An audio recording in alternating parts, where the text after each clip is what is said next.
Gavrel, yeah, I'm sorry. I've got it, Gavrel. Sorry, everyone. I haven't started the webinar yet. Oh, dear. Okay, folks, very sorry. Same problem. I've got to remember to start this webinar. It's my apologies. Right. Let me run through exactly what I'm looking for on Friday. Okay. Markets at the moment are extremely nervous. And the reason they're nervous, I'm just going to go over through exactly what's going on. First Republic Bank had their earnings on Monday, okay? And they showed worrying deposit levels leaving the bank. First Republic Bank fell 40% year on year on that bad deposit news. And there was risk that the market's going to, that the bank is going to collapse. Sentiment this morning has turned more positive because there is some news that perhaps there's some buyers. At 12:40 UK time, advisors have reportedly lined up potential purchase of new First Republic stock, according to CNBC citing sources. And that doesn't mean it will happen, okay? But what's happening is that some banks are preferring to buy First Republic stock because if they don't, they're going to have to face billions of dollars of fees anyways if the bank fails. So in other words, it's cheaper to keep the bank alive than it is to let it fail. So that's the logic. Now, we don't know whether that'll happen or not, but that's lifting sentiment in the near term. Now, markets are very worried at the moment, and the reason they're worried at the moment, and you can see S&P 500 fell over 1% yesterday, Dow 0.75%, NASDAQ down around 1%. And the reason that these markets are falling is concerns that this banking stress is going to have a domino effect throughout the US economy. And we have mentioned, and in the chat, you will see the indication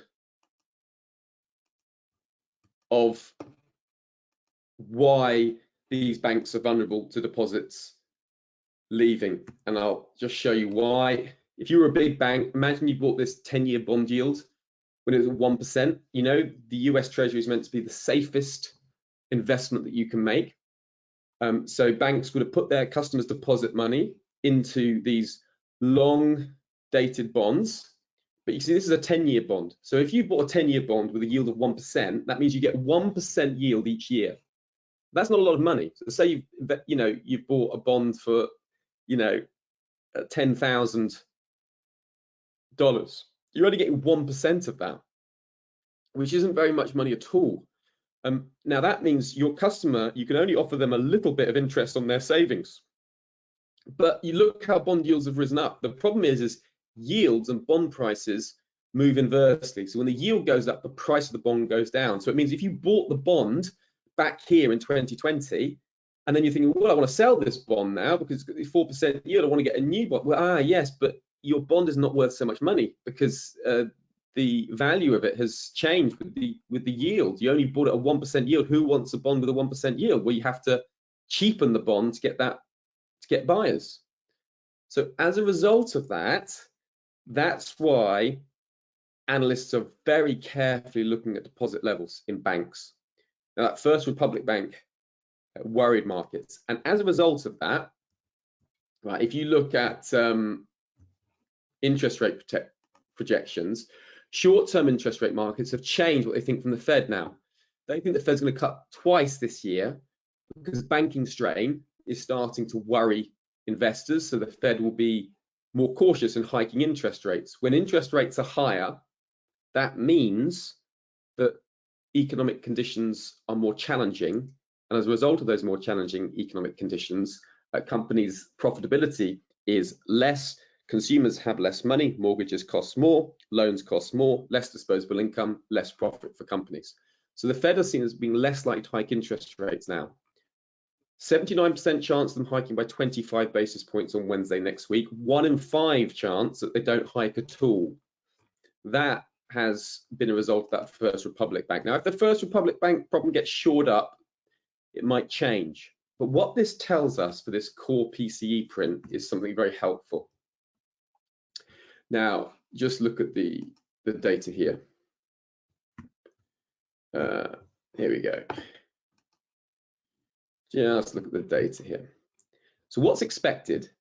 Markets are expecting the year-on-year headline print to come in at 4.6%. Now, if the data comes in at 4.6%, then that will be in line with the previous reading. Now, this core PCE print is the Fed's preferred measure of inflation, and it has been since 2012. So this is very, very important.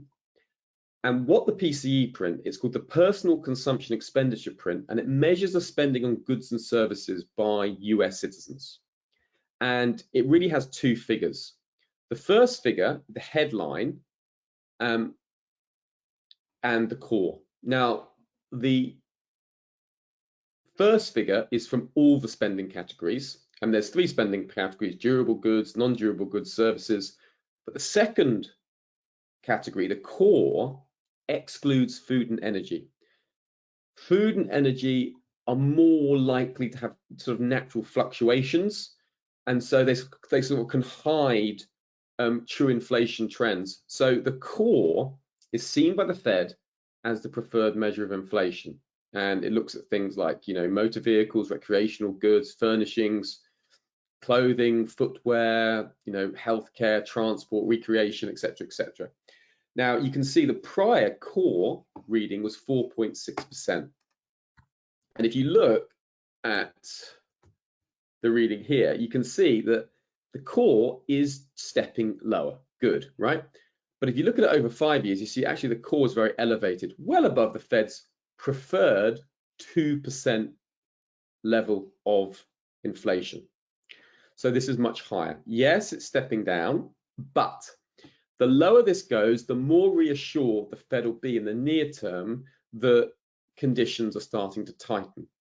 And remember, the Fed has already told us they're going to think about the lag effect. What's the lag effect? The lag effect is if you hike interest rates today, it's not felt in the economy until sometimes 12 months or maybe more later.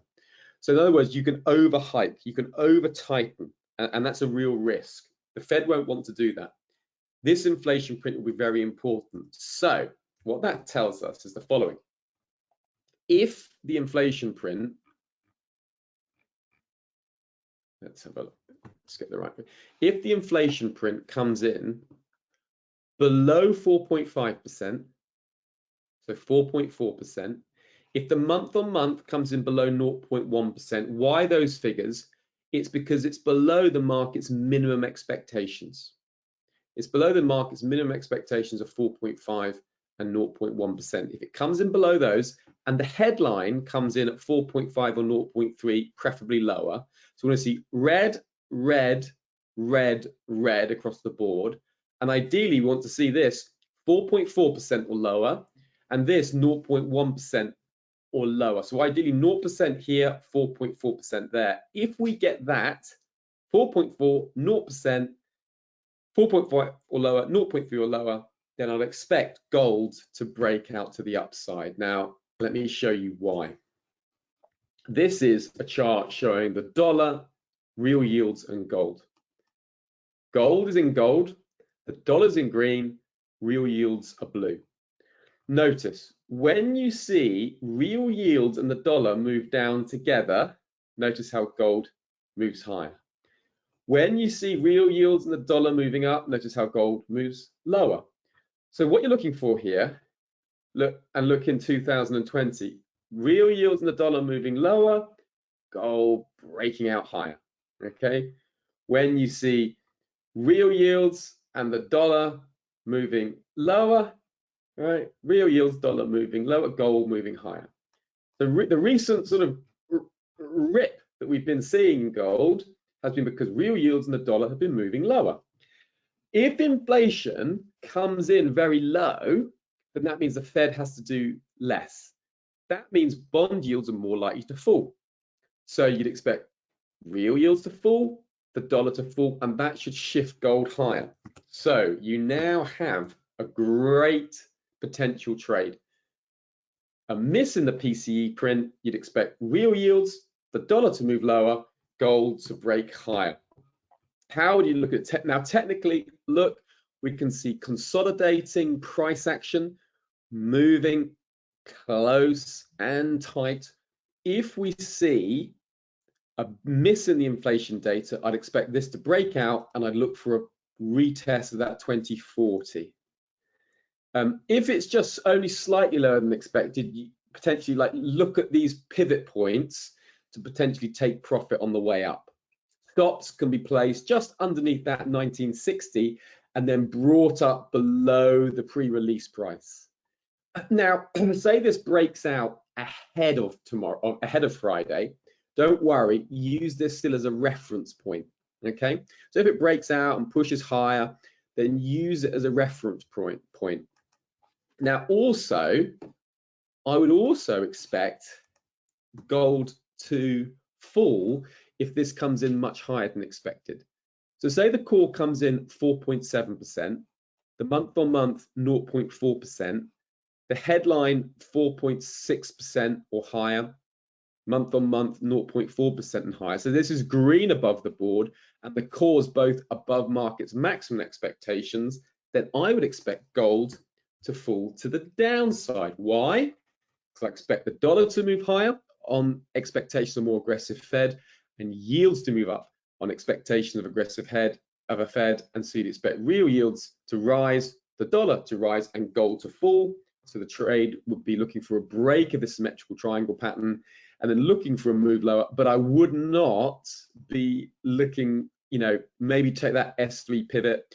A stretch, we might get a retest of 1900, but I would expect medium-term buyers to step back in any moves lower to that 1900. Why? Because, we are expecting yields to drop. We are expecting the dollar to drop. And if it does, that should just give a tailwind for gold. I am expecting gold to break out of this high this year, and I'm expecting it to hit 2100 this year. So I'm not in a gold trade, but I'm looking actively to get in. And the opportunity for me would be a miss in the PCE print on Friday. So my apologies again for the issue that I've had with the GoToWebinar control panel. It's been very frustrating. So very sorry, Gavrel, Michal, Horatio, extremely sorry for this. I do hope that we're able to sort that out. So I do hope you feel prepared and ready for Friday. It is the main event. To be honest, I've been looking forward to this event for 2 weeks as a one that's potentially, decent tradable, and personally, I might use a little bit of leverage on it. Trying to take advantage of this. The risk is if it comes in as nothing, then I'll just accept that as a nothing trade.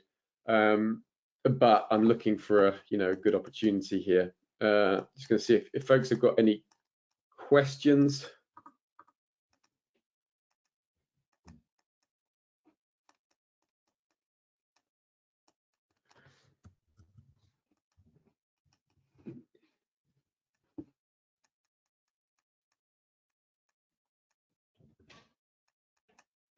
Okay, I think that's all. Okay, folks. I'm going to make special note to make sure that I start the webinar correctly. I don't know why I haven't been doing that recently. Something's just obviously slipped my mind. I'm going to take a special note of that for the next webinar on Monday. Apologies to everyone, and I do hope you are ready for Friday at least. If you've got any questions, please do ping me a message now, because I am still around. If everything was clear, that's great. If anything's unclear, please let me know. But if you've got any other general question, just ask away, folks.